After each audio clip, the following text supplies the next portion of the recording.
I'm Steve Wiggins, and this is the Groundworks Ministries podcast. Now, today we're reading from the book of Isaiah, chapter 24. Let's focus on verses 21 through 23. On that day, the Lord will punish the host of heaven in heaven and kings of the earth on the earth, and they will be gathered together as prisoners in a pit. They will be shut up in a prison, and after many days they will be punished.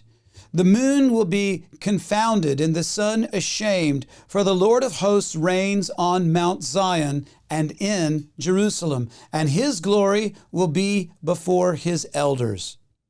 Now, one thing is clear: no one should be complacent about the future. Isaiah, in his youth, may well have heard Amos preach. Both share certain themes, and in this chapter, certain verses are just identical. Amos warned the northern Israelites about their complacency. Amos chapter 5, verse 18, "Woe to you who long for the day of the Lord." Why do you long for the day of the Lord? That day will be darkness, not light. Now, history is moving toward its inevitable goal, which is the day of the Lord. And for those who are in fellowship with God, this is an event of supreme joy. Isaiah 24, verses 14 through 16. They raise their voices and they sing out and they proclaim to the west the majesty of the Lord. Therefore, in the east, honor the Lord. In the islands off the west, honor the name of Yahweh, the God of Israel. From the ends of the earth we hear songs, the splendor of the righteous one. But I said, I waste away, woe is me. The treacherous act treacherously. The treacherous deal very treacherously. So for those who are not in fellowship with the Lord, the day of the Lord is indeed a day of darkness. According to Isaiah's word in today's chapter, it will be a day of judgment that, number one, is final.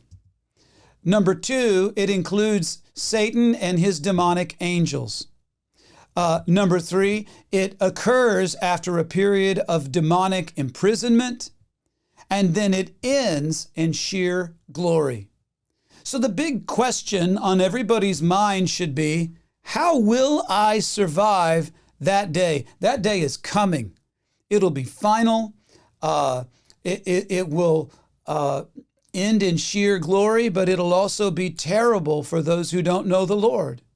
You know, there is a way to survive that day. Salvation is offered exclusively through the Messiah, Jesus. But it's also offered liberally to anybody who would believe and receive it. John chapter 3, verses 16 through 18. For God so loved the world in this way that he gave his one and only Son, so that everyone who believes in him would not perish, but have eternal life.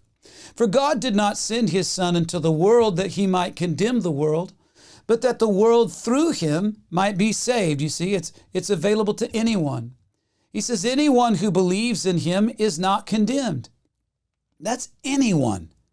But anyone who does not believe, anyone who does not believe is already condemned, because he has not believed in the name of the one and only Son of God. In whom have you put your faith and your trust? Not only just to get through life, but to get through the day of judgment, because it is surely coming. You can laugh, you can shrug your shoulders, you can say, it's not coming, that's baloney. Oh, but it is coming. And the great tragedy would be that somebody would not believe, and they would walk away from their only way of salvation. No, trust in Jesus while it is still today. Yeah, how would I do that, you might ask? Lord, I believe. Lord, I believe. And I surrender control of myself to you. I believe Jesus died on the cross. I believe that he rose from the grave. And I believe he is the only way.